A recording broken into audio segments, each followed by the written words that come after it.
and there's not a lot of good options. That's what gets confusing. And for a lot of my friends whose kids are about to go to high school and about to go to college, you know, they're making these next steps towards adulthood. It's really scary to them because they're like, look, your kid can go down the wrong fucking road, man. They can go down the wrong road and not be able to self-correct, get caught up in momentum, and not realize that you're not contributing to any good. You're just fucking things up worse. And that none of this unhoused or home free or whatever you want to call it, that's not helping anybody. All this language, all this verbiage, it's not helping anybody. And you have to fucking work hard to get by in this world. And it's important. It's an important facet of being a human being. You have to learn what your capabilities are. You have to learn how to push yourself. You have to learn to do things that make you uncomfortable. You have to learn that. And the only way you fucking learn that is by going through it. And if we protect kids every step of the way from any sort of difficult thing at all, lower math scores because too many people aren't graduating. So this must be racist. Let's lower the scores.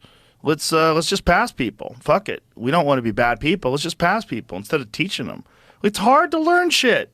It's hard. It takes work. That's the whole reason why it's so impressive when someone is really well read. Like, wow, that guy put in the work. Yeah. It's really impressive when someone knows a lot of stuff. It's really impressive when someone's really good at something. Well, why is it impressive? Because we know it's fucking hard to do.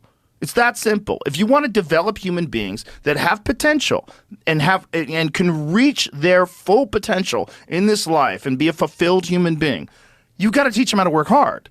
That's part of the process. It's unavoidable.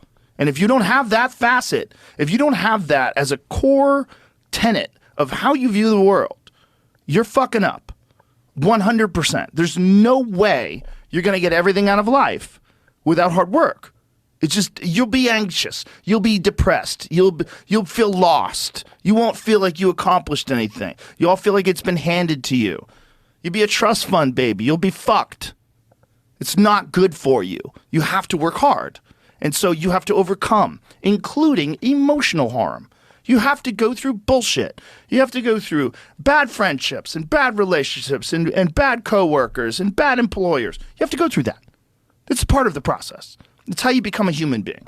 And you can't protect people every goddamn step of the way. We're just going to create a bunch of grown-up babies who are screaming in the streets, "Stop oil now," blocking the highway with signs painted with oil, wearing sneakers made with oil. Every fucking thing they own was driven by a truck that was powered by oil. It's insanity. And this is what we've got. And people, look, I'm in that world of words, ideas, publication. It's a pretty easy life in some ways, right? You know, you're doing reading, you're doing writing, you're doing media. But I have a lot of friends that are, live in my small town that do actual hard work. You know, they're working in the oil business. They're working on commercial plumbing. They're working in actual real things that we depend on, but we take for granted. Right. And those things are actually hard. Super fucking those things hard. Are super hard. It takes a ton of dedication, a ton of skill. And it's the reason that those of us who are privileged enough, in the real sense of the word, can do what we do. We depend on this entire infrastructure of the actual physical world. And so I get endlessly frustrated with people who have these, ban oil. Oh, ban oil? Our whole society collapses instantly. Yeah. Everything that you do vanishes in 10 seconds. And so it's like we've created people with not only no connection to the real world around them, but they have no connection to their own nature as human beings. I mean, these are people that don't know what it means to be human. They're just kind of symbols of ideology. They're like, you look at those videos and you're like, these are not people who are making even conscious decisions. These are kind of puppets as part of some agenda, as part of some mimetic ideology that is nihilistic at its heart. And that's where I think we're going. If you hate your traditions, you hate your history, you hate your economy, you hate your own skin color, you have no sense of values. And that's what we all want. We all operate on a sense of values, whether it's conscious or unconscious. And when you try to wipe away all existing values as somehow oppressive or racist or patriarchal, you're dooming people who need to grow up in a world where they know, north from south. Yeah.